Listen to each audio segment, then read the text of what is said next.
Oh, hey, how are you? Hey, Colleen, Chris Anderson, where are ya? I am in Pitlochry, Scotland. Oh, And yes. And where are you? Oh, you're in Chicago. I am here in the great state of Illinois and in the fine city of Chicago. Uh, Welcome everybody to History Happy Hour, brought to you with the help of Stephen Ambrose Historical Tours, which does what, Chris? Tours And where are they? around the world Oh, in yeah, Europe. Europe, US, and Pacific. Yeah, Check it out, stephenambrosetours.com. And whether you're watching live, watching on replay, or listening on the HHH. podcast. Very good. Thank you for joining us. And today we're going to be talking about General George Patton. So do let us know you're here and what you're drinking. We do have a number of people who've already joined and are putting their comments all down. And Chris, we should say thank you to everybody who supports us Absolutely. via Patreon, Absolutely. especially our top shelf patrons.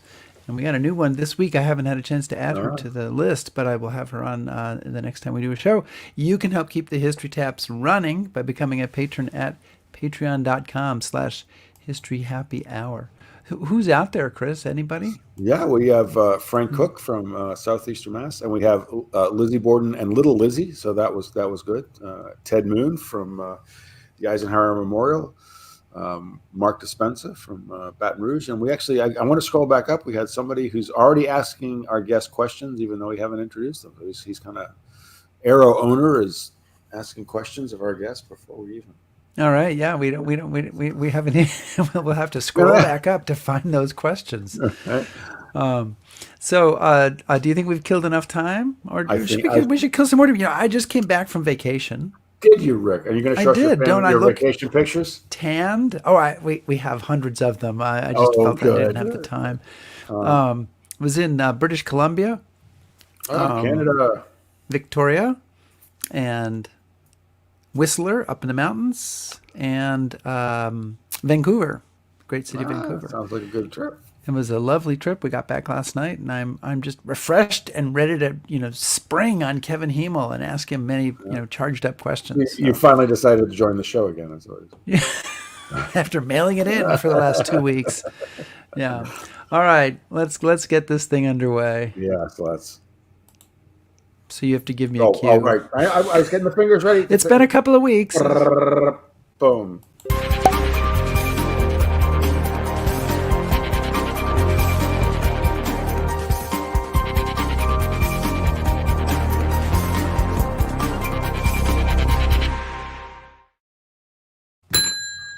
The bar is open. The bar is open, and before we get started today, Chris, I want to mention that a longtime History Happy Hour viewer recently passed away. Ward Skip Cornett passed away on July 2nd at age 75, and I'm sure that many of our viewers have seen Skip's comments and questions during shows. He Absolutely. frequently reached out to us with show suggestions, some of which we're still working on. And one thing he never mentioned in all those emails is that he was diagnosed with ALS last summer. We found out about his passing when his wife Becky emailed us to let us know. And Skip was a Lutheran minister. He was also a Coast Guard veteran, and his cremated remains will be buried at sea by the Coast Guard if they haven't been already.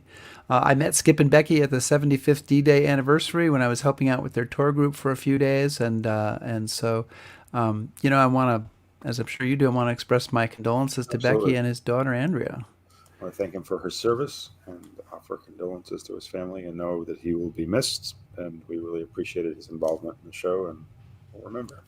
Yeah, and we are so sorry to lose an enthusiastic member, really up until the last few weeks, an enthusiastic member of the HHH family. Absolutely. So, our guest today Yes. is a Needs no fellow, introduction. as needs no introduction, but he will get one anyway. Yes, okay. Is a fellow Stephen Ambrose Tours historian who both Chris and I know quite well. Kevin Hymel has written the second volume of his Patton trilogy, Patton's War and American Generals' Combat Leadership. And Kevin has served as an historian for the U.S. Army and Air Force. He is also, in addition to the Patton series, the author of Patton's Photographs, War as He Saw It. He was also the research director for World War II History and Military Heritage magazines. He leads the In Patton's Footsteps Ambrose Historical Tour has appeared in numerous documentaries. Kevin Hymel, welcome back to History Happy Hour. Good to see you guys. How you both doing? Doing well. And you're looking like you're on vacation too. Is everybody Yes, on I'm quite vacation? relaxed today. I'm actually at my buddy's place in Rehoboth Beach. His daughters are off to school and whatnot, so I'm taking a little downtime to work on volume 3 and just enjoying the sun out here. And I've got my Hawaiian shirt. I'm sorry, my tropical shirt that I purchased in Guam from the last time we were on tour together, Chris. So things are good. Good. So Rehoboth Beach is in what part of the country? It is in Delaware. In Delaware. Okay, Yes. The great state of Delaware. Fantastic. Great state. We were talking about this before. You were being. I was a little down on Delaware before, but now, just in case we might have some Delaware viewers. Okay. All right. And you know what's kind of cool about Delaware? They've got a number of World War II watchtowers where they would look out for German U-boats, and the water around here was mined during the mid-1940s, and they've turned one of the bunkers into a museum, and they've got 6-inch guns and 105s and everything out there. You can start working on the Delaware tour. Yeah, it's pretty impressive, I got to say. Nice. Oh. So did you bring a cocktail today, Kevin? I have on hand a 1664 beer, my favorite beer in all of France. Oh boy, that's a pretty. Never mind. Oh yeah, that's a whole other show. If we're going to get into French beers, let's save that for our Thanksgiving show. I thought maybe Patton or 1664 beer. I thought maybe you would have a really hard one. An armored diesel. An armored diesel. That's an old Patton drink. Yeah, that's what I figured you would have that. And I wanted to know how similar the armored diesel was to a drink that I know that Bradley served at his headquarters in Luxembourg, which was British gin, vermouth liberated from the Wehrmacht, and lemon powder from the K-ration anti-scurvy packet. Oh, that's what... Well, Bradley took a lot of credit for things Patton did, so he probably copied off of him. Ernie Pyle just made up that story about Bradley. Okay. Kevin, your new book covers Patton from August 1st to December 26th, I guess, or 27th, 1944, from the time he took over the Third Army to the relief of Bastogne. I did a quick calculation. I think it's 147 days. And the book is like 350 pages, so that's like 2.4 pages per day. And so it's basically like a day-to-day running account of this period. And was that your goal, was to basically try to capture just what George Patton was doing every day during this most tumultuous and busy time of the war? Not initially, but as I did the writing, I realized that's the only way to really play it out, because a lot of my predecessors and other historians, they'll skip over certain parts because they want to highlight one battle or the other. And I found that if you really wanted to understand him and his leadership principles, there's enough information to do it day by day. And I really wanted to cover as much as I could of his life and his leadership in World War II. And that's really what the way it kind of fell together, especially because I had his original handwritten diaries. I had so many letters he had written and so many veteran interviews that, he's on the front every day talking to a different soldier. And in a lot of ways, the story kind of wrote itself. Right. So what, to kind of pick up where we left off last time, what's Patton been doing since Volume 1, before we jump right into the weeds, but what's... Yeah. So Volume 1 covers him when he steps foot basically onto the Moroccan shores on November 8th, 1942, covers him, fighting in Tunisia, in Sicily, going finally up to, living in isolation for a while down in Sicily, then transferring to England and training up Third Army, and then finally getting to France, waiting for, Third Army to become active. So there was a lot of downtime in Volume 1. Volume 2, which, as you mentioned, is basically August 1st when Third Army becomes active, all the way to December 31st. He is in constant action the whole time. There's no downtime for him. And it's really just a microscope onto his day-to-day actions as Third Army commander. Okay.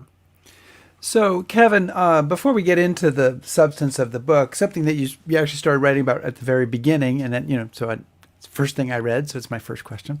A primary source for anybody writing about General Patton is his substantial personal diary. And in between your work on Volume 1 and your work on Volume 2, you made a discovery about the diary that you call history altering. So what was that discovery, and how did it affect your working on this book? So basically, just about anyone who's written about Patton since 1953 has relied on his typed up diary. So his wife, with the help of two officers from his staff, typed up his diaries. And then she was kind of honest about it. She said his handwriting was really poor, and so this was to help historians out. And so everybody, Martin Blumenson, when he did the Patton papers, Carlo D'Este, Ladius Farrago, all of them have relied on these typed up diaries. So when I was writing my book, I got to the part where he predicts the Battle of the Bulge, and I was a little uncomfortable with that. And so I asked the Library of Congress staff, we were just coming out of the pandemic. And I said, can I see the handwritten ones? And they said, actually, they're online with word for word translations, So they brought up the page for me, and the line where he predicts the Battle of the Bulge was not there. And that's when I realized I really was onto something. And they had really transcribed just about all the diaries up to that point. So I had to go back to the very beginning of Volume 2 and go through the whole thing, comparing the handwritten and the transcribed diaries. And I realized a lot of things he said he thought, he didn't think. A lot of opinions he gave, he didn't give. And a lot of predictions he made, he did not make. And so it really was, I realized that what I was looking at was a sanitized version of Patton, like so many of my predecessors and myself in my previous writings. And I knew that I had to get it right. I couldn't ignore this resource. And, I've been prepared for a lot of people to be mad at me because he's much more racist, much less clairvoyant, and not the great judge of other people's skills and abilities that we think he is. That you read those diaries and letters and you just think, boy, this guy just gets everything and everyone else is kind of flailing. You read the original. So let me jump in with an example. Well, we have two of them, but I'll start with this one. So this is a page from August 7th or August 8th, August 7th, 1944, and where the little arrow is there, if you can see that, he says that Generals Lee, Plank, and Hughes called. And that's all he says in the diary. Right. But what you write in the book that the typed diary says includes a whole paragraph after that.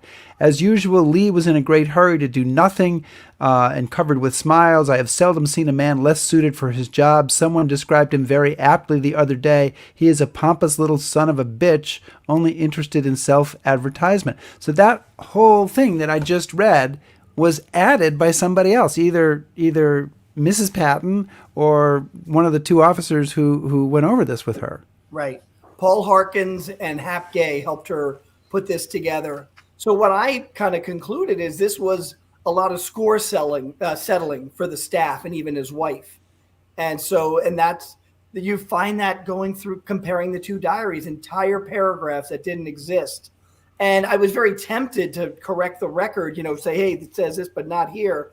But I realized that's not the point of my book. My point of my book is to tell the narrative truthfully. And so I tackled some of it in the endnotes, but for the majority, I just went with what I saw. And people base a lot of opinions on Lee on that paragraph.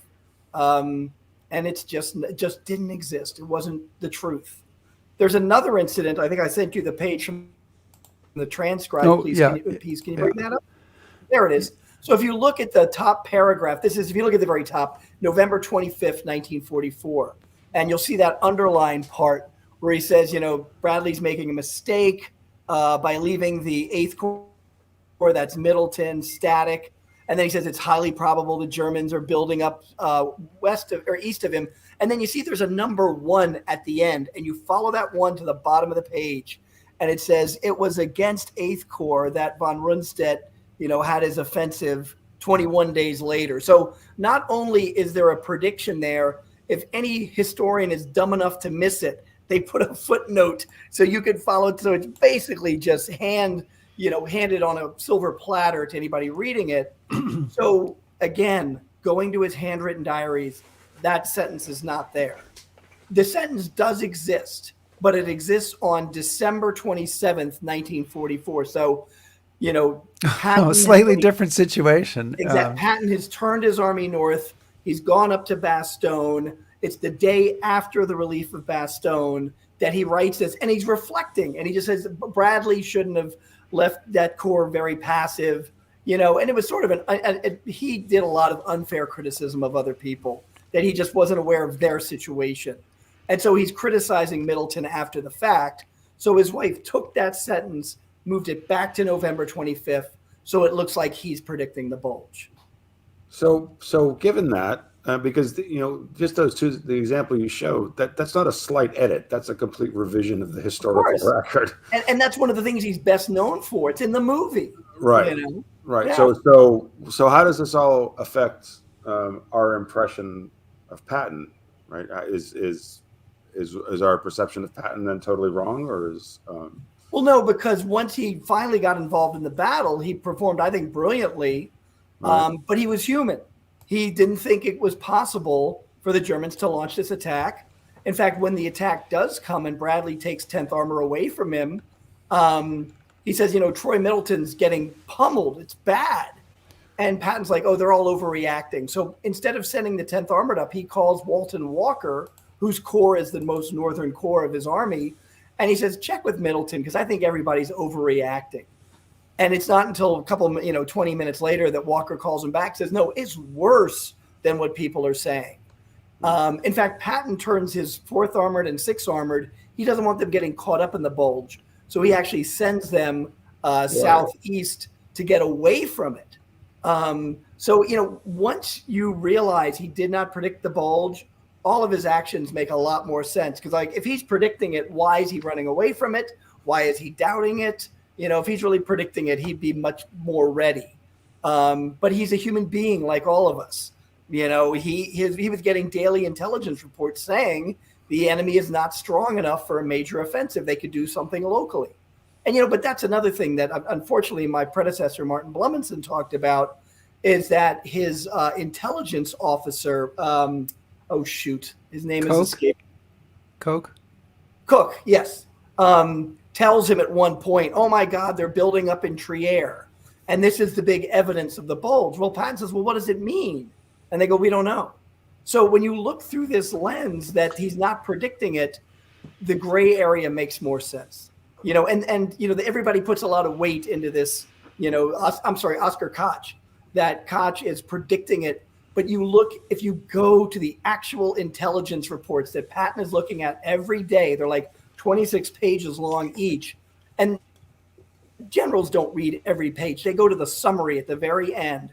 And in the summary, every day from November 25th to December 16th, they said the enemy is incapable of major attacks. They can do something local. There was nothing in those intelligence reports saying that there's a big attack coming. So I'm sorry. I guess I'm jumping in here. No, I think you go ahead. Jump. Are these? I mean, is there any validity then to any of Patton's diaries, or is this all just? I mean, you were citing the most famous example, but if this is this endemic and what we know about Patton and? Yes, I hate to put it like boldly like that, but all the significant events, his wife embellished his diaries. I think one of the big ones is who is it? Sandy Patch goes to the Rhine River famously. I think it was in October, and Eisenhower tells him not to go any further. Right. And there's a whole paragraph in the diaries, Patton saying, Sandy's right. We should let him do this and that. And it's just not there in the diaries. He says something like Sandy Patch should be allowed to maneuver as he wants.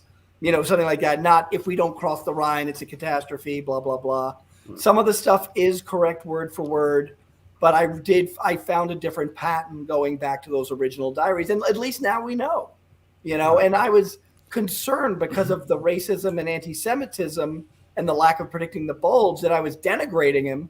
But a lot of people who read the book said, no, he still comes out as a very good general, even though you've changed a lot of the wrinkles in his story. So, he still comes out as a master of the battlefield, but just not in a godlike way that a lot of people put him to be. So this is all music to Chris Anderson's ears. I'm not saying a word, actually. And Chris, you got to be happy that I'm the one telling that story. Yeah, God. I know, it's like double. It's like double. You sure you want to do another volume? Because, I want to hear about volume 4, because that's the one that sounds really. Well, that's when the ghost of Patton comes back. Oh, okay. The reincarnate. Yeah. So there are kind of 4 generals who always seem to come up at the heart of the World War II story in Europe, even though there are many other generals there. Eisenhower, Bradley, Montgomery, and Patton. And so what did Patton bring to the battlefield that the others didn't? And Kevin, was he as down on them as all of them as sometimes the quotes from his now questionable diary sometimes make it appear? Okay, so the first question is, what did he bring to the battlefield? And I that think the others didn't, right? That he brought risk-taking to the battlefield. He took risks that could have gone wrong, but they went right. The big one, people credit the Battle of the Bulge as Patton's greatest moment. I disagree with that. I really think his greatest moment was the race across France, because everything had been done with infantry, following kind of the rules of Forts Leavenworth, things like that. And he kind of rewrites the playbook and just says, I'm not going to worry about my flanks. I believe that if you attack the enemy in one area and you break through, you just keep going because they're so busy reeling from that, they won't have time to attack your flanks. And basically what he does is he takes his tactical air support and says, you guys are going to protect my flanks. That had never been done before, and it worked. It worked incredibly well. So I think that's what he brought to the battlefield, that sort of different way of thinking and the ability and the desire to take risks. If you want to win, you've got to take risks. Now, how did he assess his peers and his superiors? Well, first of all, with Eisenhower, what I found in Volume 2, and I bring it up about halfway through, there were 2 things you needed if you wanted Patton to respect you: a West Point diploma and World War I combat experience. If you didn't have one or the other, he'll insult you in some way. Who was it? General Twaddle of the 95th Infantry Division, who does very well in and around Metz. Patton is constantly critical of him because he got his Army commission from a college that wasn't West Point, and he never made it to World War I. So early on in North Africa and Sicily, Patton is critical of Eisenhower, but he would always kind of come back and say, but I don't know anyone else who could do a better job than him. Across the continent, that disappears. And he, is basically saying Eisenhower doesn't see what I see. He doesn't appreciate what I'm doing. He doesn't realize the things I'm realizing. And guess what? That happens in everywhere. Corporate America, government, the military. When you're at the top of the pyramid, you see things that people below you aren't considering. And so Eisenhower has to calculate for all of this. And Patton's just seeing it kind of as his war, and Eisenhower should be supporting that. Omar Bradley, a high level of respect, because I think he knows if he's disrespectful to Bradley, he's definitely going home, because he already had that situation where Bradley was underneath him, and he's told everybody, I can work under Bradley. That's not going to be a problem. In fact, one of Patton's staffers went to Bradley after his death, Patton's death, and said, when he was critical in the headquarters of other generals, he never badmouthed you. And he would write in his diary, his actual diary sometimes, Bradley's a good general, just not great. But they did get along very well at a time of real humiliation for Bradley. And that's when Eisenhower, which I feel was the right decision, took First Army away from him in the Battle of the Bulge, really because of communications problems. And so Bradley's down there in Luxembourg commanding one army, Patton's army. But everybody just looks to Patton for everything because he's the iconic name. But, and Patton was very sensitive to that. He knew that was humiliating to Bradley and went to him every day and told him what they were up to, and they would kind of joke around sometimes. Finally, Montgomery. He outright resented Montgomery, but I don't think Montgomery really cared about Patton. There's a poor comparison that's given a lot between Montgomery and Patton, and it's actually well highlighted in the movie A Bridge Too Far, where it starts off with a documentary format, and they said, Montgomery wants to go through Holland, Patton wants to go through the Saarland. No, Montgomery wanted to go through Holland. Bradley wanted to go the other way. He's an Army group commander. He's one level above Patton. He's not considering Patton. He's considering Omar Bradley. But yeah, it's outright resentment for Montgomery. He thinks he's slow when he is finally moving, and sees him fighting stationary battles where Patton's fighting battles of maneuver. Did I leave anybody out? I think that was everybody, right? That's who I asked about. Okay, gotcha. Yeah. But it's interesting that the people you asked about were all Army group or higher commanders. And Patton is, sorry guys, just an Army commander. Yeah. There are lots of them. And he's not heavily critical of Hodges nor Sandy Patch. I mean, they rarely come up. Or Simpson. Yeah, or Simpson. But the people he's dealing with obviously are Bradley really more than anybody else. And then he just hates Montgomery, with every fiber of his existence.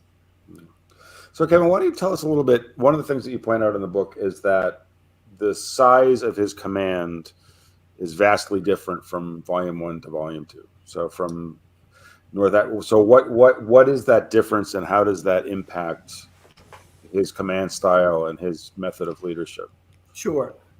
So in North Africa, he's a corps commander, meaning he's only commanding 2 to 3 divisions.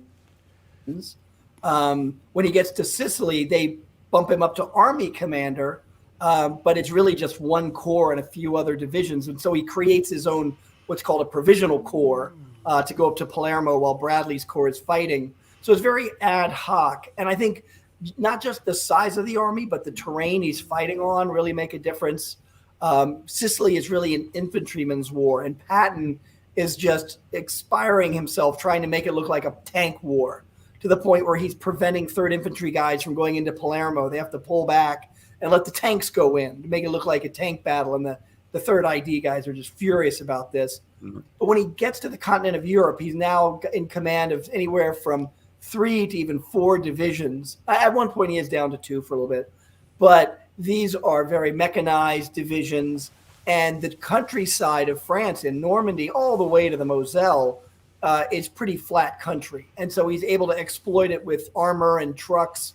And, and that was the great advantage of the American Army over the British Army and even the German. We were so mechanized. We had the deuce and a half trucks. There were so many Jeeps. We just fleets and fleets of tanks. And it's really in France that we're able to really kind of flex our muscles and show what the American Army can do. And Patton is the one doing the flexing. But at some point, you said 3 to 4 divisions. At some point, he gets up. By the time of the Battle of the Bulge, the 3rd Army is like 13 divisions. Right. He's in charge of 4 corps. He's got his. At one point, he was down to 2. Just Walker. I think it's Walker and Eddy.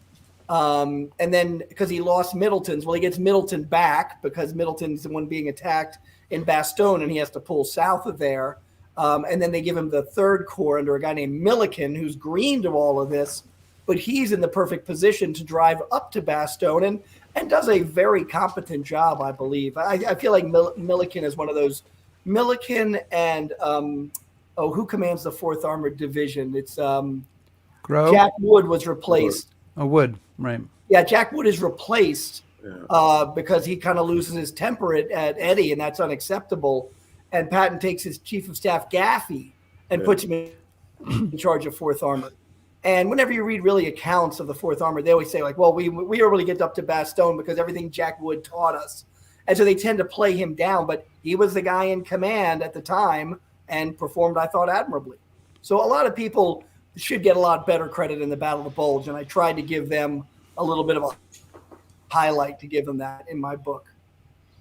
One of the things that just struck me reading your book is that Patton is very quick to threaten people with removal.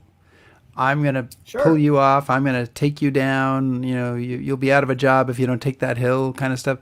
But he's actually pretty slow to actually remove people. He really is, that you have this sort of the impulsive nature of what comes out in his, in the field moments. But then when he's actually confronted with these decisions, he is not very fast to remove people. No. Well, I would say with lower ranking people, yes, he is fast, especially when it involved the Red Ball Express. This is the line of trucks driven mostly by African-American soldiers. And, he was tearing off sergeant stripes if someone was blocking a road or something for the Red Ball, or if someone was blocking ambulances. He's reducing colonels in grade immediately. But when it came to division commanders. I would say mostly division because he did think about giving Eddie a break at one point. But with his division commanders, the corps commanders would come up and say, I need to relieve this guy. And he's like, I don't know that we have anybody better. He's got the experience that we got to stick with this guy. And if things get really bad, then we will. And Wood is one of those people where Eddie says, he's been insubordinate. And Eddie was afraid to approach Patton with this stuff because he knew Patton and Wood were good friends. Wood, of course, the commander of 4th Armored Division. And Patton and him knew each other back all the way to West Point. But to Patton's credit, he wrote a letter to Woods and said, hey, you really skirted the line here. I'm going to relieve you if you do this again. And that at least relieved Eddie that he goes, okay, Patton, he's not going to go against me in this situation. He's got my back. So when Woods really went insubordinate, yelled at his corps commander, which you never do in the military, it got reported and Patton pulled him. But on the whole, Patton really wanted to give people a second chance. He knew how stressful and hard combat is and how valuable experience is at the same time. So the 80th Division commander was almost pulled, the 35th. And really the problems they had were fatigue. These guys are fighting around the clock every day. They're getting exhausted. And the corps commanders wanted him fired. And he's like, no, they've got experience. And, McBride and Bade, I think Bade gets transferred out of 3rd Army right after the Bulge, but they both fight their divisions all through the war, and so I think Patton could see that. He knew that combat was exhausting and he shouldn't act rashly in that case. So one of the things, Kevin, I'd like you to kind of get into is the whole idea of air power and air support, because one of the questions I get all the time on tour, I'm sure you've gotten it, Rick has gotten it, is, why didn't they just bomb it? And most of our guests, and I think most people in general, really don't understand how air power worked at that time. And I think what I've looked at is it's not really a very good story. I mean, Americans, they have a hard time getting tactical air support sorted, but Patton seems to do that. So how does that?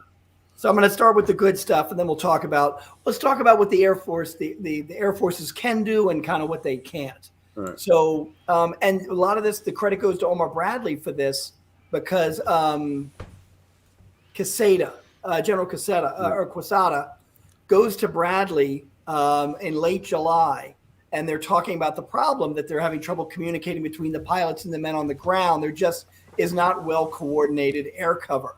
The idea of planes being in a tactical role is to bomb targets immediately behind the line. That's the idea of what a tactical role is, not frontline attacks. And the solution they come up with is to put Air Force or Army Air Forces radios inside tanks. And then the real brilliant idea is to take a pilot and put him in the tank. And that way, as they're rolling forward and they see a German roadblock, he's the one getting on the radio talking to his brothers. And pilots are thinking very differently from guys on the ground because they're traveling so fast. So these pilots on the ground know how to talk. There's an obstacle up here. It's 40 meters south of this barn and 20 meters north of this tree. And suddenly there's this great communication, and these fighter bombers can really blow up things on the front lines, no longer immediately behind.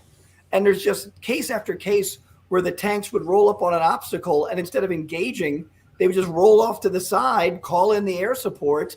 The planes would come down, strafe 3 or 4 times, knock out the roadblock, and then they would do barrel rolls over the tanks on the road, and the guys would stand up and cheer. And this just works hand in glove, and the Germans really don't have an answer for it. And that's really what enables Patton to travel so quickly across France. The negatives, well, first of all, why does Patton stop? Yes, he runs out of fuel, but there's other elements. The terrain changes as he gets around the Meuse. They're starting really dealing with cliffs and forests much more than this farm country that they've gone through. And got to remember, Eisenhower's thinking strategically.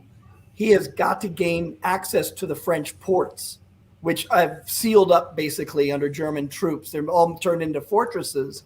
And to crack open some of these, he takes an element of O.P. Weiland, that's Patton's tactical air commander, takes a lot of the planes away and uses them to attack these stationary targets to crack them open. So Patton loses a big element of the tool that's been helping him out so much. Now, the answer to your question, or the question we get, why didn't they just bomb it? A lot of those forts, especially around Metz, are built to resist air power. And yes, they did bomb it. They bombed it over and over and over again, these Fort Driant, things like that, just to no effect. The defenses were too strong, just like the U-boat pens, And there was another element to this that it just slipped my mind. Why aren't they bombing it? I talked about they took away a lot of aircraft, but it was just that. Oh, I know what it was. I came across this in the book because Patton, when he failed to take Fort Driant the first time, he went to Jimmy Doolittle and he says, I want you to bomb, well, I'll put it differently, bomb the snot out of that fort. And he says, okay. And they refer to it as the revenge bombing because he's so mad that he couldn't take Driant. Well, it gets sent up the line and the Air Force generals are like, no, we're not attacking a stationary target, that is in a wooded area. We're attacking what's moving and what's going on, the railroads and everything. We're not wasting a bomber attack for revenge. We're going to only attack targets that we know are of value. So something like that falls to the lowest rung of the priority ladder. But it was just that, and both of you guys have been around those forts all over Europe and just seen how thick the concrete is and everything. And yeah, it's not, we didn't have laser guided missiles or anything back then. It wasn't the simple solution we think it is now. Well, why do you think it is that Third Army seems to be able to use air power more effectively than First Army? Ninth Army? I don't have an answer for that. I don't know. General Hodges was notorious for not keeping a diary and keeping a tight lip. So I can't get inside his head. Now, I would say initially he's fighting the bulk of German troops in the Normandy area while Patton's skirting around them. Patton's really not meeting the kind of resistance that First Army is meeting. So I would imagine that's it. But I've just never really studied the air power under First Army. Yeah. I want to remind everybody that we are speaking today with Kevin Hymel, who is the author of Patton's War. This is Volume 2. Someone asked how many volumes there will be, and there will be 3. Kevin, I know you're working on Volume 3 right now. Yep. And I want to bring in a couple of the questions that we've had from people. And we'll scroll back up to somebody who asked this question before the show even started. They said, 2 questions for Kevin. Did he think Patton really was reincarnated? And what was the deal with his affair with his niece? And so, Kevin, you can take those in either order you want to do so. Yeah, I've never been asked these questions a million times. So first one, reincarnation. It's funny. He never used the word reincarnation. He would just talk about having been on these battlefields. And I think it really came from his highly in-depth reading of military history. But it's something he did as a child, too, saying that he had been on these battlefields to his parents. But there was one odd case, because I can't really track it down. And this came from Charles Codman, where they got to the Danube in 45. And he tells Codman, he goes, I remember being here and walking across this shallow area of the Danube. And there was this huge rock where we were marching. And Napoleon was up there going, let's go, come on, move it. And Codman's like, guy's crazy. And then the next day, Codman drove down to the river and he saw this huge boulder, right there. So I don't know that he had been there before. But I think a lot of it came from the history that he read, that he would sort of place himself in. I know that plays to that whole narrative of Patton the mystic and the guy that predicts the Battle of the Bulge. So I've been able to knock down one of those pillars, but that's the best I can say about that with reincarnation. Number 2, Jean Gordon. So this is Patton's niece. They get together the first time in the 1930s in Hawaii when he's stationed out there. It's his niece on his wife's side, though, so it's okay. That got a good laugh at the Library of Congress last week. So they were going to go to an island, the whole family, and buy some horses, and Patton's wife got sick. So Patton just took Jean, and that's where they supposedly commenced the relationship or consummated the relationship. It goes on in Hawaii, then it ends. And then it's not until 1944 when Patton's in England that he sees her again. And there was a general on Eisenhower's staff, Everett Hughes, who kept a diary.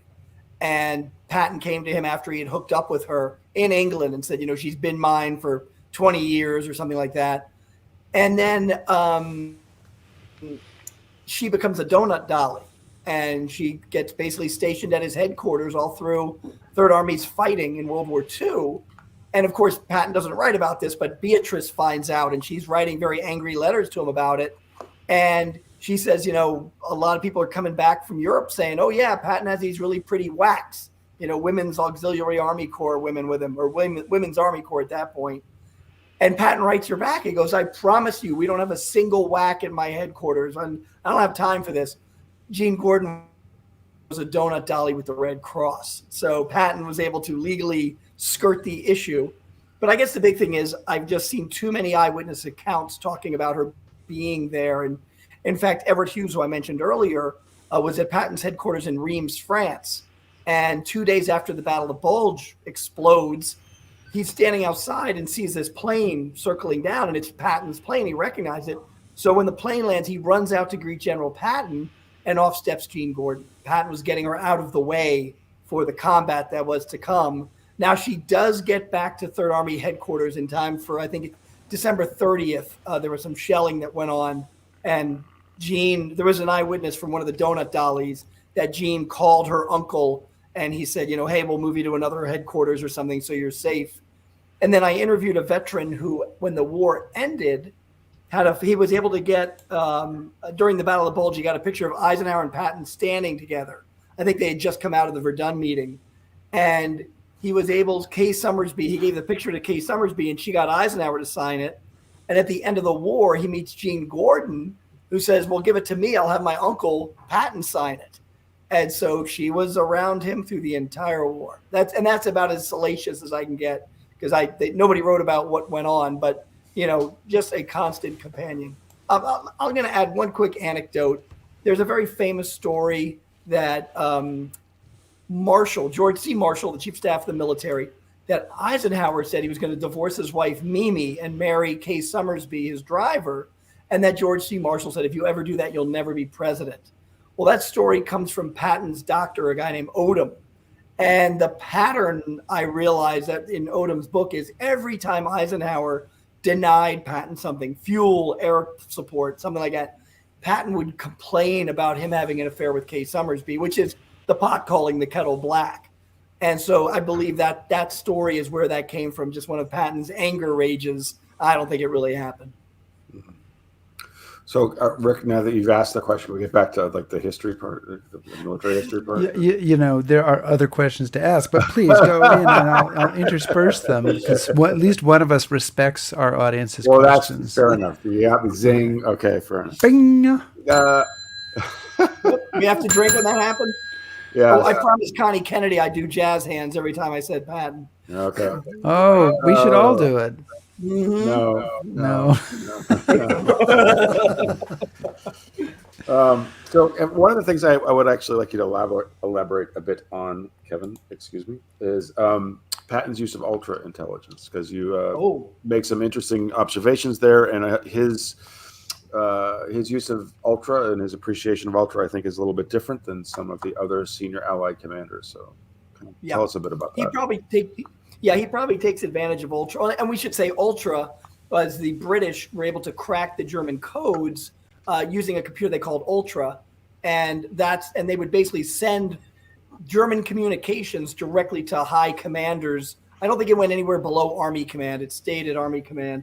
And I think that's, again, something that adds to the myth, because Patton takes this so seriously. He has his morning staff meeting, then he has a private meeting every day with his ultra translators, and he takes what they give him so seriously. He makes small maps and draws on the maps, what the Germans are up to. And it really freaks out the ultra guys, because they're like, sir, if this map falls into enemy hands, he's like, don't worry, I'll bring it back to you every night.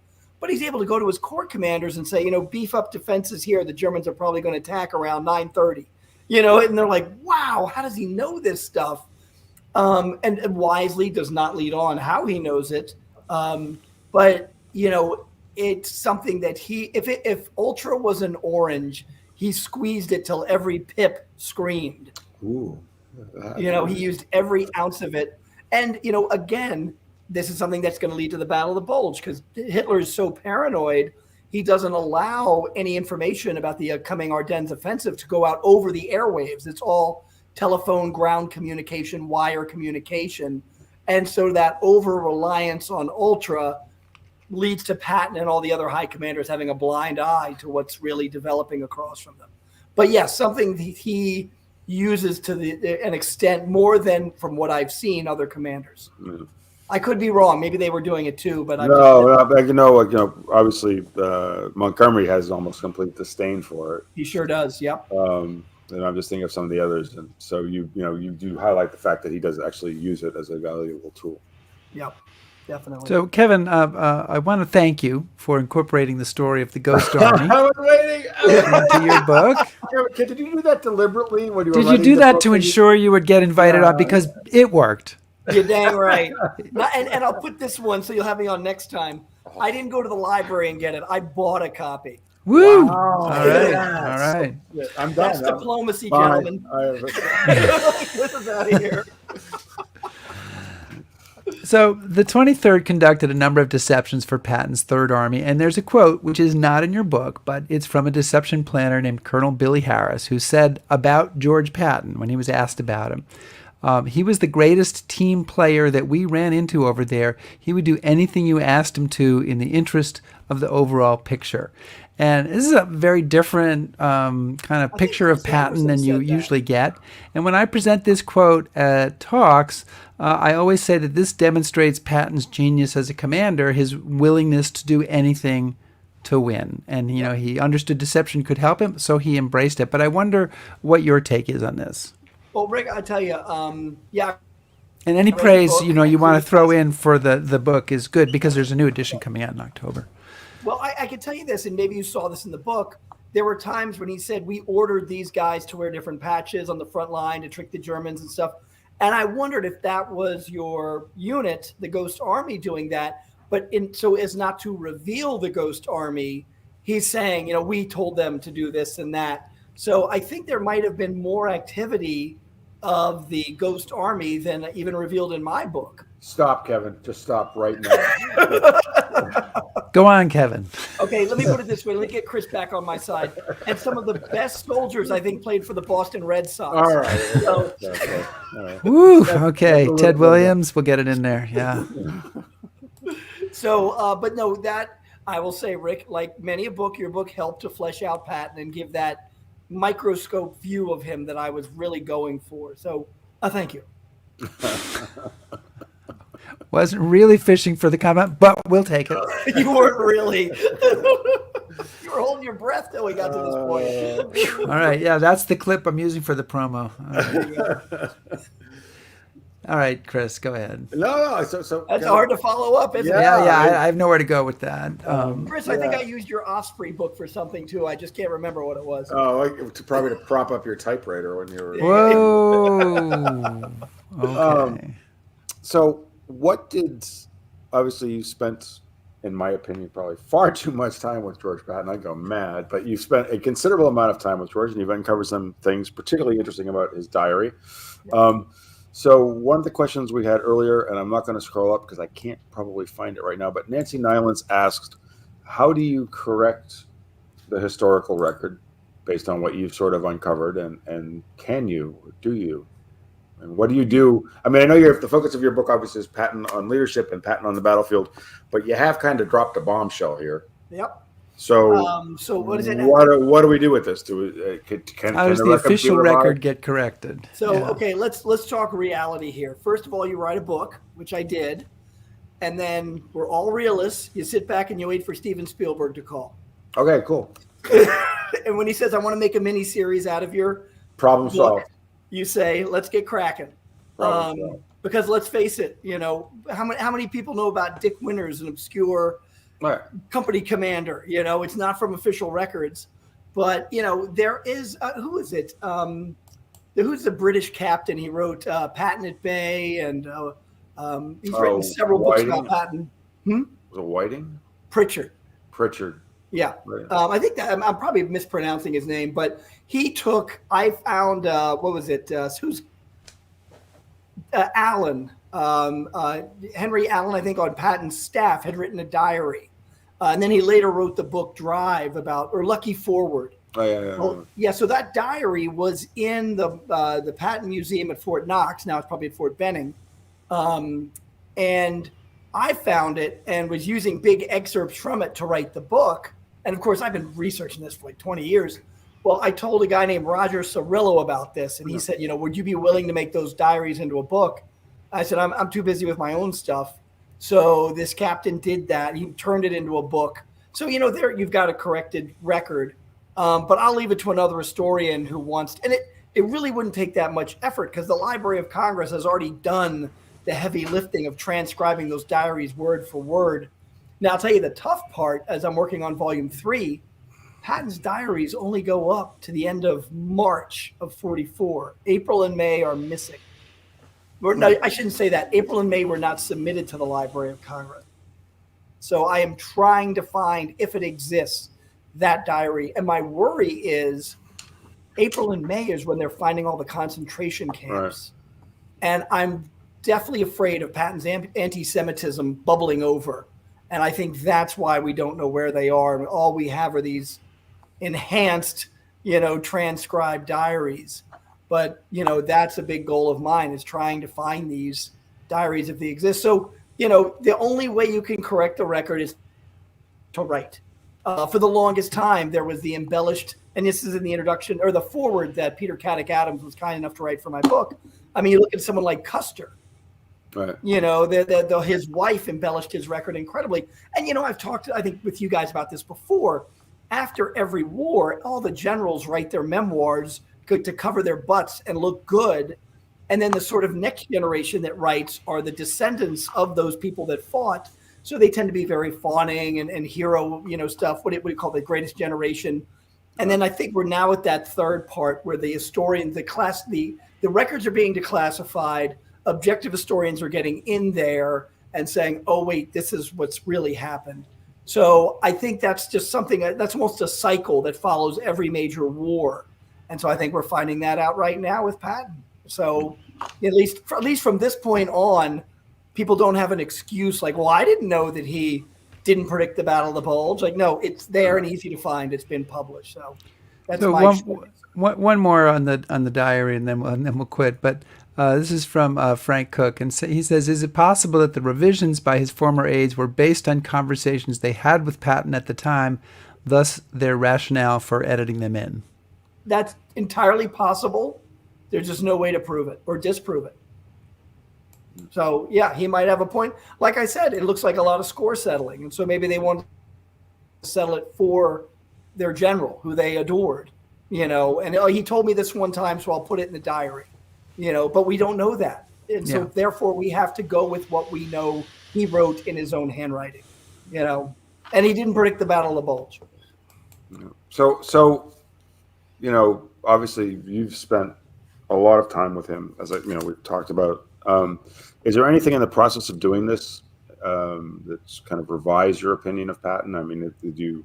I don't want to say discover anything new because we've talked about obviously the diary, Sure. but something new about his personality that you didn't realize before, as you're, how is? I guess there wasn't anything. Well, there was the racism and the anti-Semitism. Yeah, but you had a sense of that, though, right? Yeah, but to see the N-word in the diaries was like, ooh, And then, of course, that's been sanitized when you look at the typed up ones. But I think it's like with any professional historian that, people always say like, wow, you really love Patton. I'm like, no, I loved him when I was a kid. And then I've studied him seriously and I realized he has his strong points and his weak points. He's a human being. And so that's really what it is. It's not really learning a character trait that I never saw before. It's more of course he made a mistake here. Of course he didn't see this. He is a human being. So I think that was the realization. I guess his anxiety of being relieved was probably driven home more to me. That even in his most successful moments, he's like, man, if I screw this up tomorrow, it's, I may have done good things today, but if I screw up tomorrow, I could be sent home. He knew that despite all of his achievements, he was not above being let go like just everybody else, which is not uncommon in the military. Right. They rotate people in and out all the time. And so I guess that baseline anxiety. You see it a lot in Sicily before the slapping incidents. There's that tragic friendly fire incident with the 82nd Airborne in the U.S. Navy. And Eisenhower is livid about this. And Patton goes, I might be the scapegoat. I'm the guy in command. I told them I rescinded the order too late. And if anybody's at fault, it's me. And it terrified him. So I guess that was the very human elements of him were refreshing to learn about. Kevin, one last question for you. You paint a picture of Patton being at the center of some of the most important battles fought in Europe. We barely even talked about the Battle of the Bulge. We barely talked about the Lorraine campaign, the destructions of the German at Falaise. We did talk about the race across France. Take Patton away. He's killed by a stray artillery shell in July, or his plane crashes. How is the war different? It could take us. Now, Chris is going to get mad at this. I think it could have taken us to 1946 to end that war. Well, you got the bombs, the atomic bombs already, so maybe not that. At least till August 7th to be precise. I think it would have taken longer to win the war if Patton had not been involved. There's a famous, well, maybe it's not even famous, but I've talked about it before. It'll be in volume 3, that several rabbis at Patton's funeral went up to his casket and said a prayer. And a reporter was nearby, and he said, "What are you guys doing?" The guy was one of the most famous anti-Semites in the U.S. Army. And by the way, the rabbis were dressed in their concentration camp uniforms, in the striped uniforms. And one of the rabbis says, "Yes, we know that about Patton, but we believe that because of his generalship, the war ended earlier than it would have ended, and he saved thousands of Jewish lives." So I think it was well known at the time, as well as what I'm seeing in my research, that Patton would have ended the war earlier. Without Patton, the war would have gone on for a few more months and killed that many more thousands of people. Well, on that note, Kevin Hymel, thank you so much for joining us today to talk about your recent book, Patton's War, Volume 2, An American General's Combat Leadership, covering George Patton's time in Europe from August 1 to December 31st, 1944. We really appreciate you spending time with us today. We do, Kevin. And by the way, are you going to talk about Hammelburg in Volume 3? Sure. Oh, the Hindenburg Raid? You got to mention that. Yeah, the good and the bad. In fact, Volume 3, Chris wanted to make sure that Patton would be dead by the end of Volume 3. And so we've confirmed that, right? So I gotta give a shout out to my friends at the Minnesota Historical Society. They've got interviews with several people that were part of the raid. Now, remember, I'm telling it from the Patton perspective, not from theirs, but they've given me a lot of real good firsthand accounts. So I can't wait to dig into that one. And I'm sure you'll be dealing with the murder of General Patton. I will have a chapter on the car accident that killed him, yes, and all the crazy conspiracies that followed. On my tour, we go to the car accident site. And so that's how we kind of end the whole tour. Yeah, with Kevin, the... I'm trying to help you sell books. Like, yes, I'm going to finally deal with the controversy in Volume 3. Kevin Hymel, thanks so much for joining us. Thanks, Kevin. Chris, thanks for reading the book. Rick, thanks for reading the book. But I know it was tougher for one of you. I did it, though. I sold it. Okay, cheers. Thank you so much. And I know which one of us it was tougher for. But Volume 3, we can bring it back, and maybe if we're still doing History Happy Hour. We have to talk to Kevin because, if he kills off Patton at Volume 3, he'll never get the hat. And like Balkowski's, he's got books in the bank. So Kevin does have other books he wants to work on. So if we go long enough, we might get the hat. And we haven't invited Balkowski. He's on that cusp, and we have failed to bring him back. You've just been teasing him. You've been dangling it like a carrot. Maybe we should. I know we have a date coming up, a free date in September. Maybe we should see if he's free that day. So. Next week we have an encore episode, and I've been on vacation, so I haven't selected it yet. So I don't know what it is. Okay. Yeah. It's something that we've done. It's a great show and a great topic, Chris, that we really enjoyed, and we're going to be presenting it again. And then after that, I know we've been ping-ponging live and not live, but we have mostly ponging, but yeah. Ponging. We have 2 live episodes in a row after next week. Meet at Gettysburg, A Study in Command with Kent Masterson Brown. and A Village in the Third Reich, How Ordinary Lives Were Transformed by the Rise of Fascism by Julie Boyd. And that show, The Village in the Third Reich show, we're going to do something that we have never done on History Happy Hour before. What's that, Rick? Well, I'm going to leave it alone for now. Ooh, that's Maybe, that's the tease. Yeah, it's but a tease. It's also a really outstanding book. So awesome. Yeah. So listen, please subscribe to us on YouTube, follow us on Facebook, shout at us on Twitter, listen to our podcast, back us on Patreon, and browse historyhappyhour.com. We have 150 episodes there. Check them out. Crazy. Yep. Check them out. All right. Thanks, everybody. Be safe.